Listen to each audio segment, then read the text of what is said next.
નહીં. એમાં માસ્તર શાળાએથી છૂટ્યા ને ઘરે આવવા નીકળ્યા એટલે ગામના ચોરે પસાર થયા. એટલે ચોરે બેઠેલા હસમુખ લોકોને બીજું કઈ કામ ન હોય, એનું કામકાજ અમુક ને આમ કે અમુક ને આમ કે.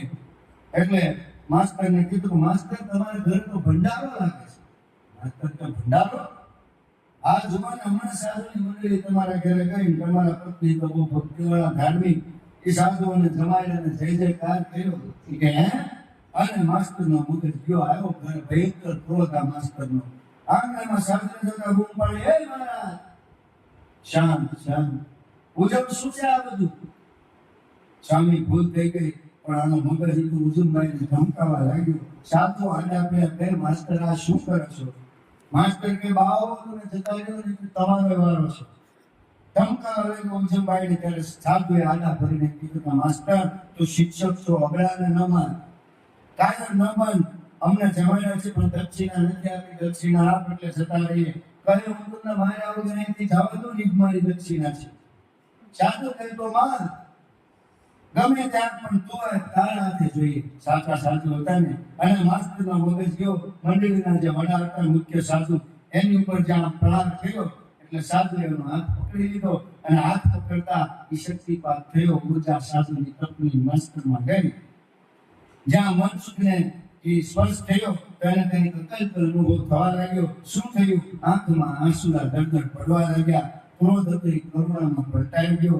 શબ્દ સુધરી સત્સંગી પાઈ, પારસ પરસ સુધાત સુભાઈ. એમની આંખમાંથી ઝરતો હતો કે આંસુની ધારા ચાલી.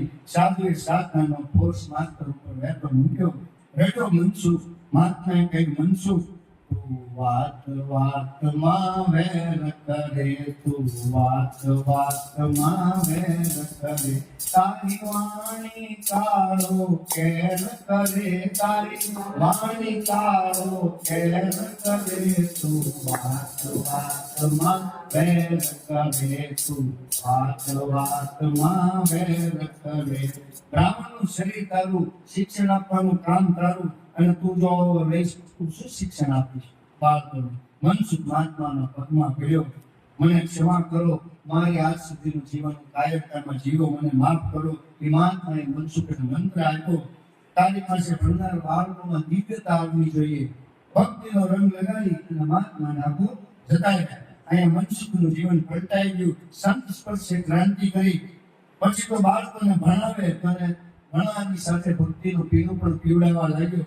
ભૂગોળ, ઇતિહાસ, ગણિત એકડો પાઠ્યમાં લખે તો આધ્યાત્મિક અર્થ બતાવે અને બાળકોને ભક્તિનો રંગ લગાડવા લાગ્યો.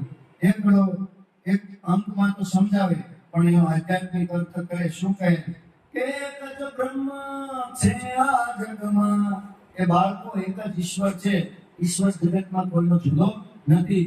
એક જ બ્રહ્મ છે આ જગમાં, એમ માસ્તર બાળકને કહે છે, એમ માસ્તર બાળકને કહે છે.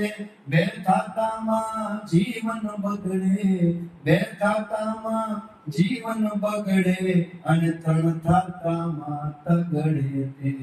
એમાંથી બચવા ઋષિઓએ, એમાંથી બચવા ઋષિઓએ વેદો રચ્યા ચાર. એમ માસ્તર બાળકને કહે છે, એમ માસ્તર બાળકને કહે છે. એટલે અંકનું જ્ઞાન આપતા હતા તત્વજ્ઞાનના પીણા પીવડાવવા લાગ્યો. બાળકોને જ્ઞાન આપવા લાગ્યો. ભજન કીર્તનનો અને ભક્તિનો રંગ લગાડી દીધો. આખું શાળાનું તંત્ર પડી ગયું. ગામના લોકોને ખબર પડી એને વિરોધ કર્યો. જોવા નક્કી છે થોડુંક ભક્તિમાં આગળ આવશું લોકો હેરાન કરશે. ગામના લોકોને કહ્યું કે આ માસ્ટર ભજન કીર્તન સિવાય કઈ બાળકોને શીખવાડતો નથી. જો બાળકો બધા ભજન થઈ જશે તો ખેતી કોણ કરશે, વ્યાપાર કોણ કરશે? એ વખતે રાજાશાહીનો જમાનો, ગાયકવાડ સરકાર. વડોદરાની પાસે ગામ હતું એટલે વડોદરામાં ગાયકવાડ સરકાર અને જૂનાગઢની બે ઓફિસ. એટલે ગાયકવાડ સરકારની જૂનાગઢ ઓફિસે આ ગામ લોકોએ અરજી કરી કે અમારા ગામના માસ્ટર છે ને એ બાળકોને ભજન સિવાય બીજું કઈ શીખવાડતા નથી, આ માસ્ટરની બદલી કરવાનું કાંતો સસ્પેન્ડ. ગામના આગેવાનોની સહી કરેલી અરજી નિરીક્ષક સાહેબે વાંચી ઓફિસરે કીધું મનમાં કે આખા ગામે અરજી કરી છે તો મારે શાળાની મુલાકાત લેવી જોઈએ. અને એ વખતનો ભાઈ અધિકારીનો સમય ત્યારે ભણતર ઓછું, પ્રજા ભણેલી નહીં, એટલે સાહેબ કરે, સાહેબનું માન કાંઈ